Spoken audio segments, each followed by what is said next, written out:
Double engine सरकारी असफलता नहीं है, दोहरे इंजनों की असफलता फेलियर नहीं है। ये इसलिए गंभीर प्रश्न है क्योंकि आज आपका एक नाजुक उत्तर पूर्व का प्रदेश इतने गंभीर स्थिति में है। मैंने जो आपको सूचिका मिलेगी हमारे एआईसीसी से, उसमें पीछे अपेंडिक्स के रूप में जितने भी एक्सट्रैक्ट्स हैं, जो भी उसमें शब्द हैं उच्चतम न्यायालय और उच्च न्यायालय के जो हमको मिल पाए, हमने लगाए हैं सिर्फ आपके देखने के लिए। लेकिन मूल बात यह है, the basic question is a short one, that is firstly that we are very, very concerned at the hateful, hostile and horrid conditions we find in Manipur.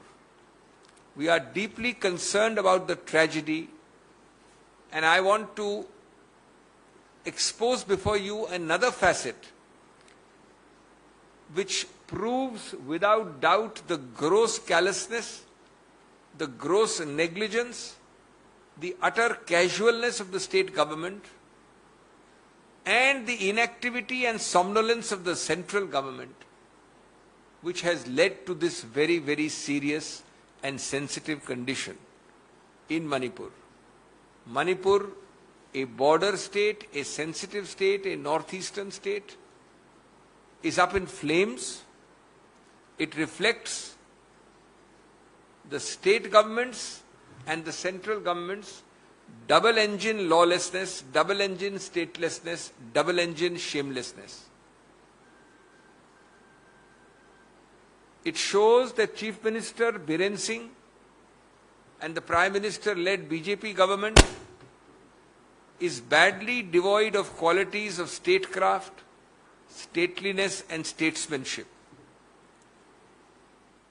It has led to a sad, sordid saga of provoked communities and castes against each other with such a vital, sensitive state up in flames.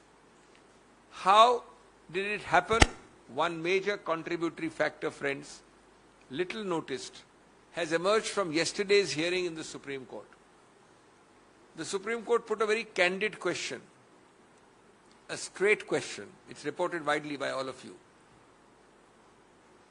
Please tell us, all of you, including the state government, did you not tell the High Court of a 23-year-old judgment of the Constitution Bench of India, of the Supreme Court, 23 years old, a judgment called Milind from Maharashtra, that such notifications, such approvals, such inclusions of STs cannot be done by state government or state high courts, can only, I repeat, only be done by a presidential notification, and that Article 342 is clear in this regard. This is said by a Constitution Bench of the Supreme Court decades ago.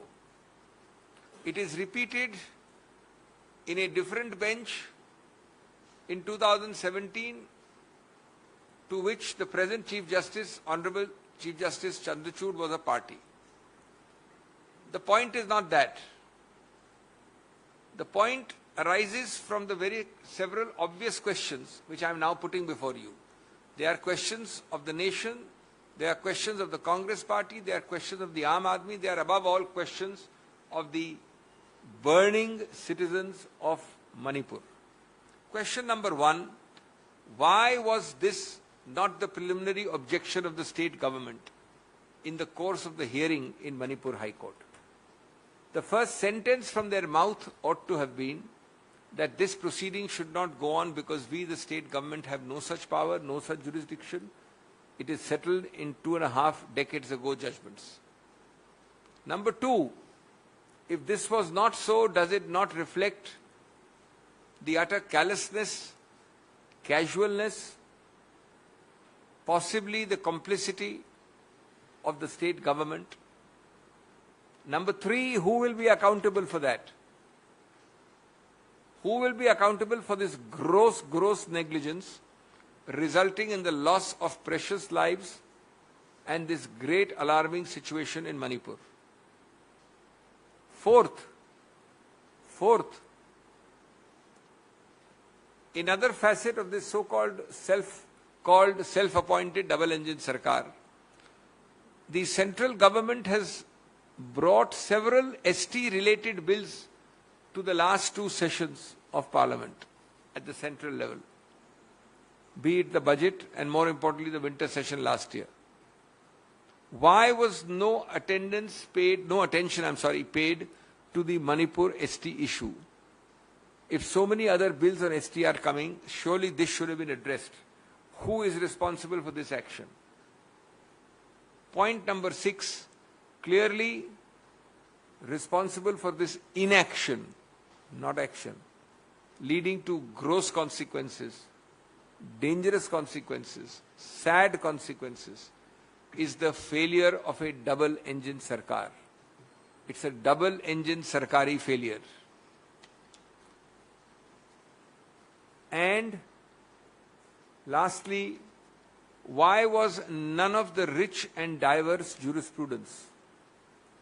Why was none of the rich and diverse jurisprudence which we are giving to you as an appendix to my note today, quoting extracts, not put up as a preliminary roadblock by the state government before things got out of hand, before conflagration took place, before things went up in flames? Who will answer these basic questions? You are therefore directly responsible